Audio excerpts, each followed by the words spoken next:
Bonsoir et bienvenue. Imaginez un instant que vous vous tenez au crépuscule, non pas dans le confort feutré de votre foyer, mais sur une terre primitive, à l'aube de l'humanité. Le vent porte le murmure de feuilles ancestrales, l'odeur de la terre humide après la pluie se mêle à celle du feu de camp qui crépite au loin. Vous êtes un chasseur-cueilleur. Chaque muscle de votre corps témoigne d'une vie de mouvement. La chasse, la récolte, le déplacement constant. Votre communauté est petite, vos liens sont forts. La nourriture est variée, chassée ou cueillie avec l'ingéniosité d'une espèce qui a perfectionné l'art de survivre en harmonie relative avec son environnement. Vos sens sont aiguisés, votre esprit en alerte. Vos journées sont exigeantes, oui, mais votre corps est résilient, adapté à cette danse incessante avec la nature. Maintenant, avec un frisson temporel, transportez-vous quelques milliers d'années plus tard, au même crépuscule. Mais cette fois, vous êtes au cœur d'une ville naissante, une Babylone embryonnaire ou une Uruk primitive. Le vent ici ne sent pas la forêt, mais un mélange âcre de fumée, de sueur, d'excréments humains et animaux. Des odeurs lourdes et persistantes qui s'accrochent aux murs de briques crues. Le crépitement du feu est noyé par le brouhaha incessant des foules, le bêlement du bétail parqué, le martèlement des artisans, les cris des marchands. Vous êtes un citadin. Votre corps est peut-être moins robuste, marqué par des journées de labeur répétitif dans un champ ou un atelier. Votre nourriture est moins diverse, principalement céréalière, dépendante des récoltes et des routes commerciales. Vos voisins sont nombreux, si nombreux que vous les côtoyez chaque jour, que vous partagez leurs miasmes, leurs maladies, leurs espoirs et leurs désespoirs. Deux vies, deux mondes, deux destins. Les chasseurs-cueilleurs, ces nomades silencieux des plaines et des forêts, et les premiers citadins, bâtisseurs d'empires à venir. Mais aussi prisonniers de leur propre création. Il y a une vérité dérangeante qui se niche entre ces deux images, une vérité que les ossements des ancêtres ont chuchotée aux archéologues à travers les millénaires. Les premiers citadins, ceux qui ont bâti les fondations de notre monde moderne, mouraient plus jeunes, plus malades, et vivaient souvent une existence plus misérable que leurs lointains cousins chasseurs-cueilleurs. C'est une histoire paradoxale, celle d'un progrès qui, au début, a semblé être un recul pour la santé humaine. Une histoire qui défie notre conception linéaire de l'évolution, nous forçant à regarder le coût humain derrière chaque grande avancée. Nous allons plonger dans cette énigme, explorer les raisons profondes de cette différence, traverser les paysages et les époques pour comprendre ce qui a poussé l'humanité à échanger la liberté nomade contre les contraintes de la pierre et de la foule, et quels en furent les prix. Préparez-vous à un voyage à travers les âges, un voyage qui nous ramènera aux racines de notre civilisation et nous révélera comment, au cœur de la grandeur, le corps humain a souvent chancelé. Kamenkans. Phase 1. Origins/Foundations. Pour comprendre le paradoxe de la mortalité urbaine précoce, il faut remonter bien avant les premières cités, au balbutiement d'une transformation si fondamentale qu'elle a redéfini le cours de notre espèce, la révolution néolithique. Imaginez la fin de la dernière ère glaciaire, il y a environ 12 000 ans. Le monde est en pleine mutation.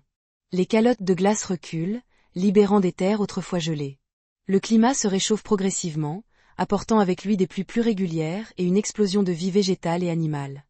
Ce n'est pas un changement brutal, mais une lente métamorphose, saison après saison, génération après génération. Les vastes steppes et toundras d'antan cèdent la place à des forêts luxuriantes et des plaines fertiles. Particulièrement dans des régions comme le Croissant fertile, cette bande de terre en forme d'arc qui s'étend du Levant à la Mésopotamie. C'est là que l'humanité, observatrice et opportuniste, commence à saisir une opportunité sans précédent. Pendant des centaines de milliers d'années, nos ancêtres avaient été des chasseurs-cueilleurs, des nomades par nécessité. Leur vie était une quête perpétuelle de nourriture et d'eau, dictée par les migrations animales et les cycles de floraison des plantes. Leur groupe était petit, généralement de quelques dizaines d'individus, pour ne pas épuiser les ressources locales et pour maintenir une mobilité essentielle. La survie dépendait de la connaissance intime de leur environnement. Quelles baies étaient comestibles et où les trouver, comment suivre le gibier à travers des paysages changeants, comment interpréter le moindre signe dans la nature. C'est dans ce contexte que nous rencontrons Elara. Son corps est une symphonie de force et d'agilité. Chaque muscle est sculpté par des kilomètres de marche, par la tension de l'arc tendu, par la dextérité de la main cueillant des racines. Elara a 30 printemps, mais son visage, buriné par le vent et le soleil, porte la sagesse d'une vie vécue en plein air. Elle connaît chaque recoin de son territoire, chaque arbre fruitier, chaque point d'eau. Son régime alimentaire est un festin de diversité. Viande maigre de cerf et d'auroch, poissons des rivières, œufs d'oiseaux sauvages, une myriade de bailles, de noix, de racines et de légumes verts sauvages. Rarement les siens souffrent de la faim, car si une ressource fait défaut, une autre est trouvée. Leur petite communauté, forte de 30 âmes, se déplace avec les saisons, laissant derrière elle les déchets organiques qui se décomposent rapidement, nettoyés par la nature elle-même. Les maladies contagieuses? Elles sont rares. Un rhume peut passer, une blessure s'infecter. Mais les épidémies dévastatrices peinent à s'établir dans des groupes si dispersés et mobiles. La propreté n'est pas un concept d'hygiène urbaine, mais une nécessité pratique. L'eau courante des rivières nettoie, le vent assainit, le feu purifie. Et Lara, comme ses pairs, vit une vie rude, oui, mais sa santé est souvent étonnamment robuste. Ses dents sont usées par les aliments fibreux, mais rarement cariés. Ses os révèlent une densité enviable.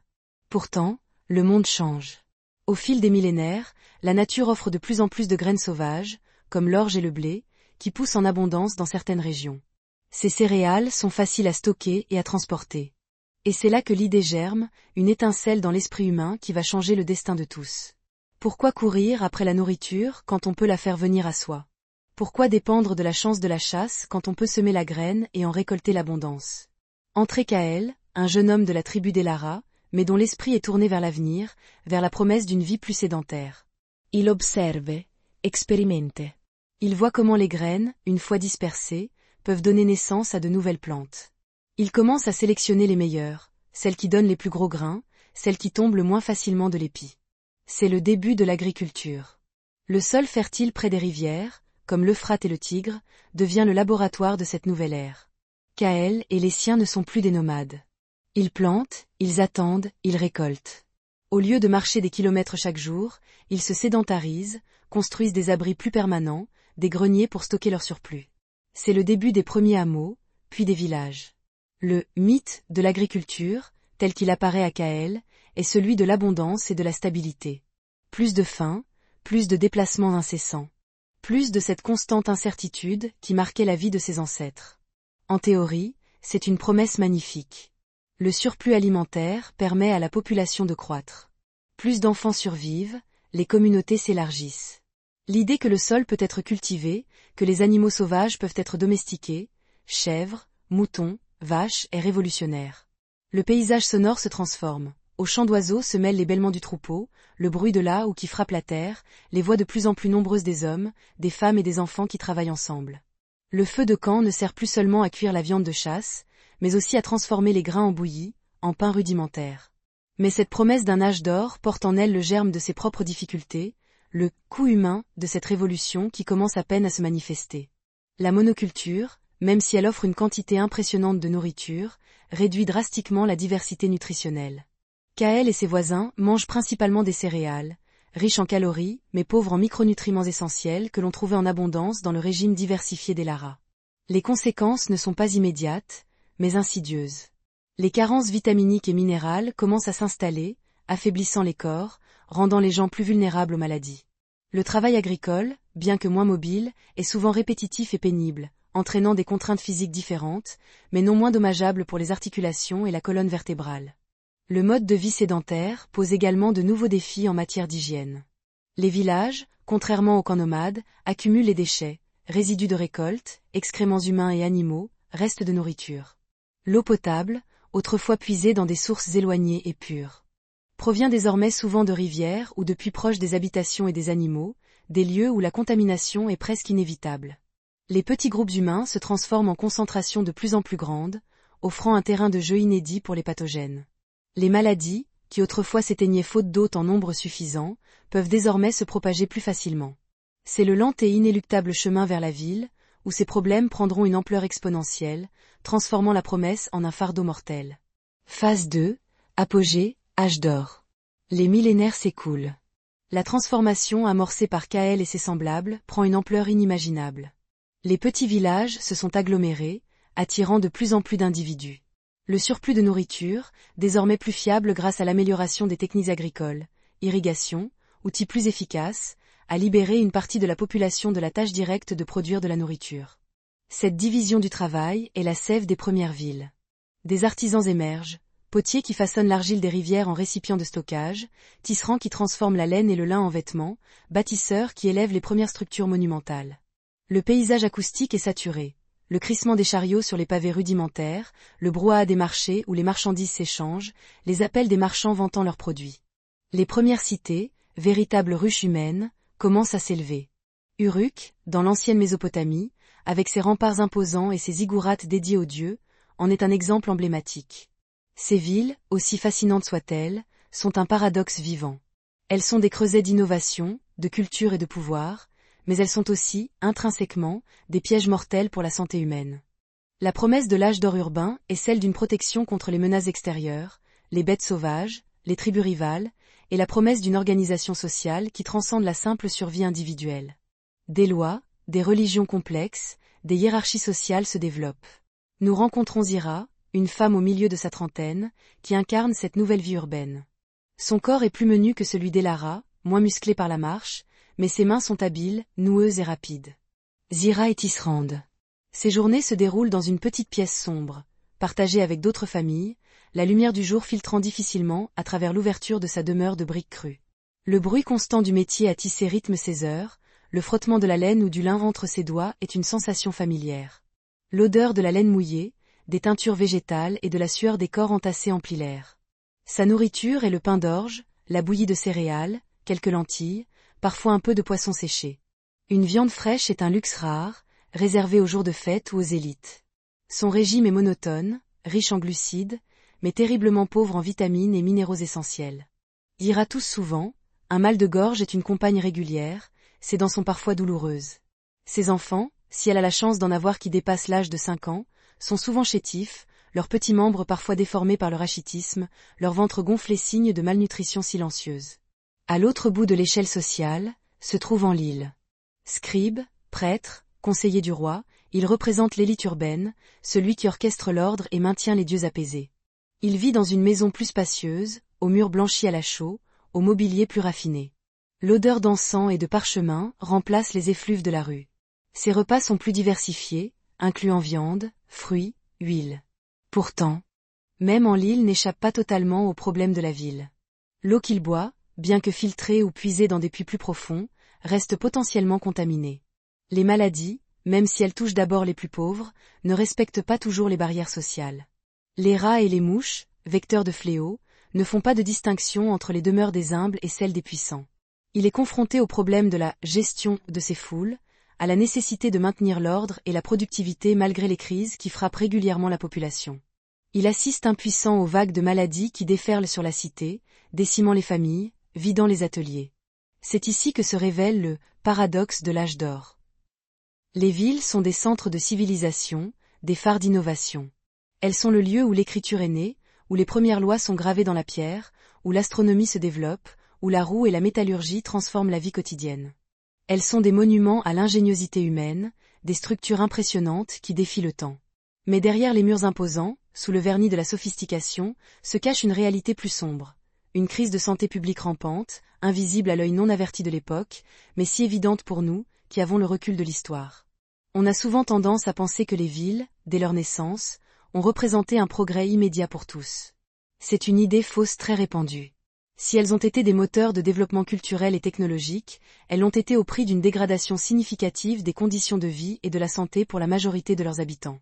Contrairement aux chasseurs-cueilleurs comme Elara, dont la vie était peut-être plus brute, mais dont le corps était bien nourri et rarement confronté aux épidémies de masse, les citadins, même les plus privilégiés, étaient pris au piège d'un environnement intrinsèquement hostile. La population urbaine dense était une mine d'or pour les agents pathogènes. Les maladies de foule, rougeole, variole, grippe, n'auraient pas pu exister ou persister dans les petites communautés nomades. Elles ont besoin d'une masse critique d'hôtes pour se maintenir. Les villes leur ont offert cet environnement idéal. La promiscuité des habitations, l'absence de ventilation, les contacts permanents entre les individus créaient des conditions parfaites pour la transmission rapide des germes. Les latrines rudimentaires, quand elles existaient, débordaient. Les excréments s'accumulaient dans les rues ou étaient jetés dans les rivières qui servaient aussi de source d'eau potable. Le goût de cette eau devait être souvent fétide, et son odeur pestilentielle. C'était un cocktail mortel. Les maladies d'origine hydrique comme le choléra ou la typhoïde devenaient endémiques, moissonnant les vies, particulièrement celles des jeunes enfants. De plus, la sédentarisation s'accompagnait souvent de la domestication d'animaux, moutons, chèvres, porcs, volailles, chiens. Ces animaux vivaient souvent à proximité immédiate des humains, parfois sous le même toit. Si cela offrait des avantages en termes de nourriture et de travail, cela ouvrait aussi la porte aux maladies zoonotiques, des pathogènes qui sautent de l'animal à l'homme. La promiscuité favorisait également la prolifération de vecteurs de maladies. Les rats prospéraient dans les dépôts de céréales, apportant puces et maladies. Les mouches bourdonnaient autour des tas d'ordures et des cadavres, transportant bactéries et virus. Les cycles d'ascension et de chute des premières villes étaient souvent liés, non pas seulement aux guerres ou aux catastrophes naturelles, mais aussi à leur propre insalubrité. Une ville pouvait prospérer pendant un temps, mais si les maladies devenaient trop virulentes. Si les famines frappaient suite à une mauvaise récolte ou un blocus, la population pouvait chuter brutalement. La santé n'était pas un concept abstrait, mais une réalité quotidienne et souvent brutale. Ce qui était perdu dans cette transition, c'était le savoir ancestral de la vie saine en mouvement, la sagesse de la dispersion, le régime alimentaire varié que les chasseurs-cueilleurs avaient perfectionné au fil des millénaires. Les villes, dans leur grandeur naissante, avaient encore tout à apprendre sur la manière de maintenir en vie les foules qu'elles attiraient. Phase 3, conflit, transformation. Les siècles passent, et les villes, bien que croissantes en taille et en complexité, demeurent des foyers d'une crise de santé urbaine qui ne fait que s'approfondir. Le conflit ne se manifeste pas toujours par des guerres ouvertes, bien que celle-ci soit monnaie courante, mais aussi par une lutte silencieuse, quotidienne, contre les forces invisibles de la maladie et de la misère. Les métaphores corporelles sont ici appropriées. La ville gémit sous le poids de sa propre expansion, ses poumons sont encombrés par la fumée et la poussière, ses entrailles sont infestées par les déchets non traités. Le soleil tape sur les toits de terre cuite, les ruelles étroites deviennent des fournaises en été, des cloques de boue et de gel en hiver. L'odeur, toujours présente, est une symphonie macabre de décomposition et de vie entassée. La population sédentarisée des villes souffre de plusieurs fronts. Le premier est celui des maladies infectieuses. Elles se déchaînent avec une intensité et une fréquence que les chasseurs-cueilleurs n'auraient jamais connues. Les maladies zoonotiques, transmises par les animaux domestiques qui partagent si souvent le quotidien des citadins, font des ravages. La tuberculose, la brucellose, ou même de simples infections parasitaires deviennent chroniques, affaiblissant les organismes et les rendant vulnérables à d'autres affections. Les maladies de foule, comme nous l'avons évoqué, trouvent dans la densité urbaine leur terrain de prédilection. Une simple toux se transforme en épidémie de grippe. Une éruption cutanée peut être la variole qui décimera une famille entière. La sonnerie des cloches, quand elles apparaissent, signale souvent un décès, et le silence qui suit est lourd de chagrin et de peur. Puis il y a l'eau. Le goût âpre de l'eau des puits peu profonds, souvent contaminée par les eaux usées, est une constante. L'eau des rivières, où l'on jette les ordures et les cadavres d'animaux, est à peine meilleure. Les maladies hydriques, choléra, typhoïde, dysenterie, sont des tueurs silencieux et implacables. Les diarrhées chroniques, en particulier chez les enfants, sont l'une des principales causes de mortalité. On s'habitue à l'odeur des lieux où l'on doit faire ses besoins, aux flaques boueuses qui croupissent dans les allées. La vue d'enfants aux yeux cernés, le teint pâle, est malheureusement familière. Pour illustrer ce coup humain, plongeons-nous dans le quotidien d'Anya. Anya est une jeune femme d'environ 25 ans, mais son corps est déjà marqué par les grossesses successives et le labeur incessant. Son visage est émacié, ses yeux sont souvent rougis par la fatigue et les pleurs.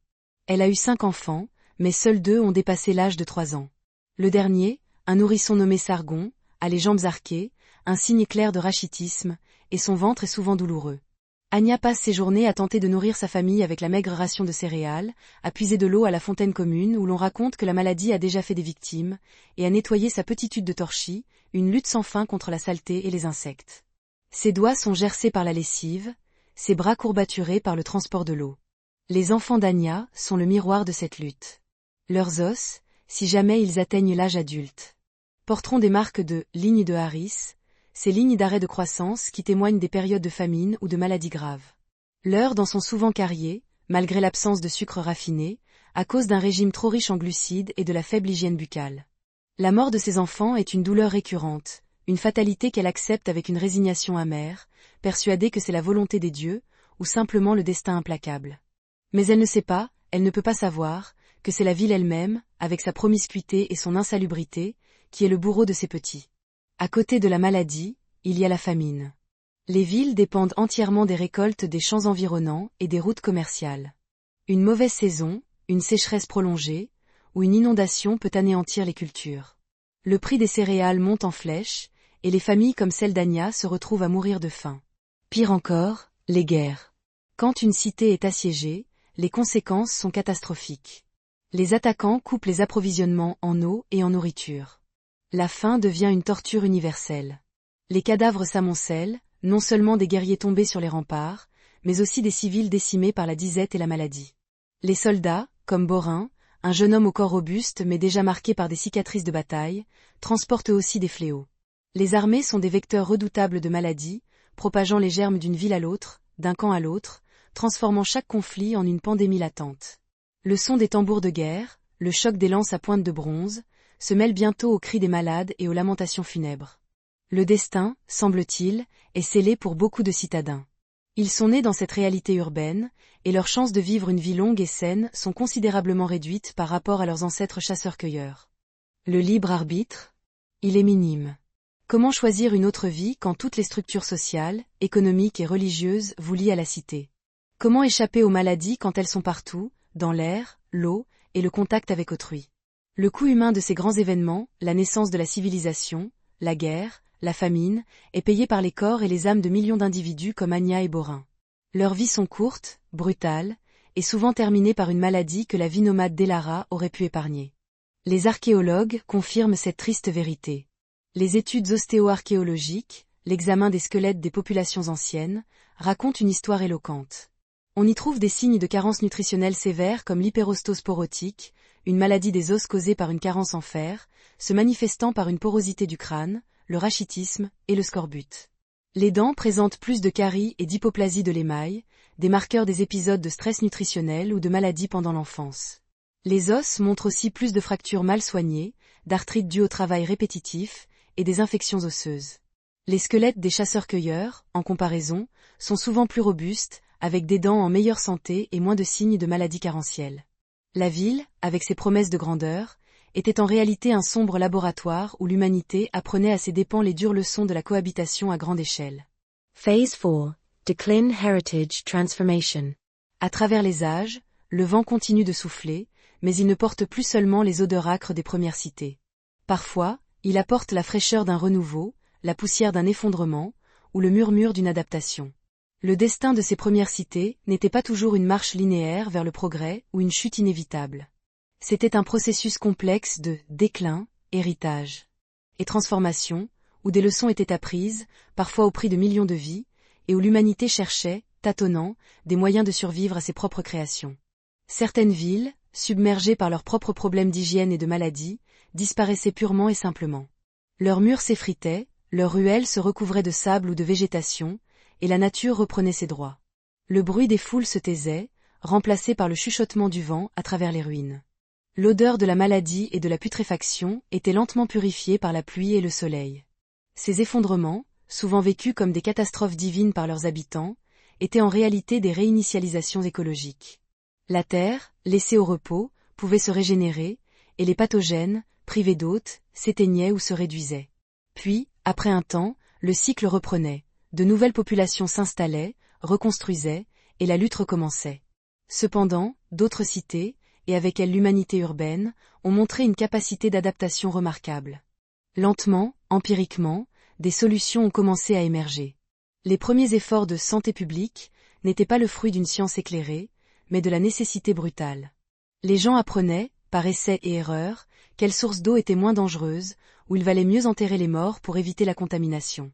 De simples fosses à latrines plus éloignées des habitations, des tentatives de drainer les eaux stagnantes, des efforts pour gérer les déchets, même rudimentaires, ont commencé à se dessiner.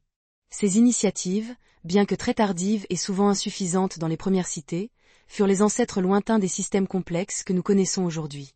On apprenait aussi la valeur du feu pour stériliser, le pouvoir de la cendre pour purifier. Le toucher des mains savonneuses était encore loin, mais l'instinct de nettoyer émergeait. Le savoir préservé de cette époque est souvent fragmentaire, mais il témoigne de cette lutte. Les textes anciens, comme les tablettes mésopotamiennes, décrivent parfois des rituels de purification, des remèdes à base de plantes, des incantations pour repousser les maladies. Ces pratiques, souvent mêlées de superstitions, contenaient parfois un noyau de sagesse pratique. Mais le savoir perdu était immense. La compréhension des écosystèmes, de la nutrition variée, des bienfaits du mouvement continu, que les chasseurs-cueilleurs comme Elara détenaient instinctivement, s'est largement dissipée dans l'environnement urbain. C'était un coup d'apprentissage colossal. La persistance des villes est aussi un témoignage de l'hybris et humilité de l'humanité. L'hybris de construire des structures toujours plus grandes, de concentrer toujours plus de monde, sans saisir pleinement les implications biologiques. Et l'humilité, forcée, d'accepter des taux de mortalité effroyables comme le prix de cette nouvelle forme d'existence. Les populations urbaines devenaient, génération après génération, génétiquement plus résistantes à certaines maladies endémiques. Ceux qui survivent transmettent des gènes de résistance, façonnant une humanité urbaine légèrement différente. La figure du chasseur-cueilleur s'estompe progressivement de l'histoire, poussée aux marges par l'expansion agricole et urbaine. Leurs terres sont devenues des champs, leurs forêts des carrières. Leur mode de vie, autrefois dominant, est devenu une anomalie. Mais leur héritage réside dans le contraste qu'ils offrent, un miroir pour nos propres choix. Ils nous rappellent que le progrès n'est pas toujours linéaire, et que la vie moderne, pour tous ses avantages, a des racines complexes et parfois sombres. Le goût de la chasse et de la cueillette a été remplacé par celui du grain moulu, mais l'humanité a toujours en elle le souvenir sensoriel de cette ancienne liberté. Ce qui est certain, c'est que les premières cités ont forgé une humanité nouvelle, une humanité capable de vivre en masse, de s'organiser à une échelle sans précédent, d'accumuler des connaissances et de bâtir des empires. Mais cette capacité a été acquise au prix d'une transformation profonde du corps humain et de sa relation à la maladie. La ville a été une sorte de filtre darwinien, ne laissant survivre que les plus adaptés à ces conditions difficiles. Elle a posé les bases de nos sociétés modernes, avec leurs systèmes de santé complexes, leurs infrastructures sanitaires, leurs sciences médicales, toutes des réponses directes aux problèmes fondamentaux créés par la vie en collectivité à l'aube de la civilisation. Sans ces épreuves, peut-être n'aurions-nous jamais développé les mécanismes pour les surmonter. Epilogue, Echoes Modernes. Et nous voici, des millénaires plus tard, au cœur de cités tentaculaires qui abritent des milliards d'âmes. Le contraste avec les premières agglomérations est saisissant. Nos villes modernes, pour la plupart, sont des centres de longévité et de santé, des lieux où l'espérance de vie est souvent la plus élevée, où l'accès aux soins est le plus développé, où la science et la médecine repoussent sans cesse les frontières de la maladie et de la mortalité. Nous avons des systèmes d'égouts sophistiqués, des réseaux d'eau potable d'une pureté impensable pour Anya et Zira, des hôpitaux équipés, des vaccins qui ont éradiqué les fléaux qui décimaient les populations antiques. Pourtant, les échos de cette lointaine époque ne se sont pas tout à fait tus. Ils résonnent encore dans les défis que rencontrent nos mégalopoles contemporaines, en particulier dans les pays en développement. Les bidonvilles surpeuplés, où l'accès à l'eau potable et à l'assainissement est limité, où la promiscuité est la règle et la malnutrition une réalité, ne sont pas si éloignés, dans leurs problématiques sanitaires, des conditions que Kael et Enlil ont rencontrées. La lutte contre les maladies infectieuses reste une réalité, comme l'ont montré les récentes pandémies, nous rappelant à quel point nos sociétés sont vulnérables dès que nos systèmes de défense faiblissent. Les bactéries et les virus mutent, s'adaptent, et la ville, par sa densité, reste un catalyseur pour leur propagation. De même, le régime alimentaire monotone et transformé de nos jours, malgré son abondance calorique, pose ses propres défis de carence et de maladies chroniques. Obésité, diabète, maladies cardiovasculaires. C'est une autre forme de monoculture, celle de l'alimentation industrialisée, qui nous éloigne de la diversité nutritive du régime des Lara. Nos corps, bien qu'adaptés à la vie urbaine, conservent les traces de cette évolution millénaire. Les maladies psychiques, le stress urbain, l'isolement social dans la foule, sont aussi des conséquences lointaines d'une vie de plus en plus éloignée de nos racines biologiques. Cette histoire n'est pas seulement un récit du passé, elle est une parabole pour notre présent et notre avenir. Elle nous rappelle la fragilité de nos conquêtes, la constante nécessité de prendre soin des infrastructures invisibles qui soutiennent la vie en société, l'hygiène, la santé publique, l'accès à une nourriture saine et diversifiée, des espaces verts pour respirer. Elle nous pousse à l'humilité, à reconnaître que notre progrès n'est jamais acquis, et que chaque grande avancée peut avoir un coût humain inattendu si nous ne sommes pas vigilants. Le désir humain de construire et de se rassembler est puissant, mais il doit toujours être tempéré par la compréhension profonde des besoins fondamentaux de notre corps et de notre esprit. Les fantômes de ces premiers citadins, les corps meurtris d'Anya et de Sargon, les mains abîmées de Zira, les os fragiles de tant d'anonymes, chuchotent à travers les pierres de nos fondations. Ils nous parlent du prix de la civilisation, du sacrifice de la santé pour la grandeur, et de l'apprentissage douloureux qui a mené à nos sociétés complexes. Leur courte vie, leurs souffrances, ne furent pas vaines, car elles ont forgé le chemin que nous empruntons aujourd'hui. Elles nous rappellent que la ville est une création magnifique, mais qu'elle doit être constamment nourrie, soignée, et pensée pour ceux qui l'habitent. Et maintenant, l'histoire se termine. Bonne nuit.